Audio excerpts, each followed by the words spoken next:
কৌশিকী অমাবস্যা, যেটা ভাদ্র মাসের পালন করা হয়ে থাকে। তো আজকে আমি চলে এসেছিলাম আড়িয়াদহের মা মুক্তকেশী মন্দিরে। সকালবেলায় অর্থাৎ 22শে আগস্ট বেলা 11টা 55 দিক করে পড়েছিল এবারে কৌশিকী অমাবস্যা তিথি। তো সেদিন সকালবেলা যাই পুজো দিতে, একটা নাগাদ করে, তখন মাকে সাজানো হচ্ছে পুজো উপলক্ষে। তো সকাল থেকেই যথেষ্ট ভিড় শুরু হয়ে গেছে। তো আমি পুজো দিই এবং বেশ কয়েক বছর ধরে এটা চালু হয়েছে যে সেদিন রাত্রির বেলাতে একটা বিশেষ হোমযজ্ঞের আয়োজন হয়ে থাকে। তো সেটা দেখার জন্য আমি সন্ধ্যাবেলা যাই। ভিডিওর শুরুতে সেই হোমযজ্ঞটা থেকেই শুরু হয়েছে। তো সকালবেলা আমি পুজো দিয়ে চলে আসি। সেদিন এই মুক্তকেশী মন্দিরে ভিড় শুরু হয়ে গেছে পুজো দেওয়ার জন্য। এখানে এটা আড়িয়াদহ একেবারে ফেরিঘাটের সামনে অবস্থিত, এবং যে কেউ আসলে উত্তরপাড়া থেকে ফেরি পেরিয়ে বা এই থেকে মেট্রো ধরে দক্ষিণেশ্বরে নেমে সেখান থেকে টোটো অটো করে চলে আসতে পারেন আড়িয়াদহ মুক্তকেশী মন্দির। এই মন্দির লাগোয়া একটি বুড়ো শিব মন্দির রয়েছে, তার পাশে রয়েছে আড়িয়াদহ শ্মশান।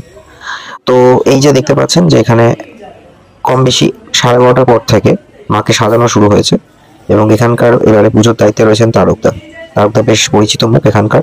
এই বাড়িরই তিনি একজন বংশধর বলা চলে, এটি তার মামার বাড়ি। তো এই বাড়িতে প্রতিষ্ঠিত মন্দির, এই মন্দিরটি ভবতারিণী মন্দিরেরও বহু প্রাচীন একটি মন্দির, মুক্তকেশী মন্দির, যেটা আমাদের কাছে খুবই পরিচিত। এবং আমরা মনে করি যে ঠাকুর খুবই জাগ্রত ঠাকুর। মন ভরে ঠাকুরকে কিছু চাইলে তিনি খালি হাতে ফেরান না।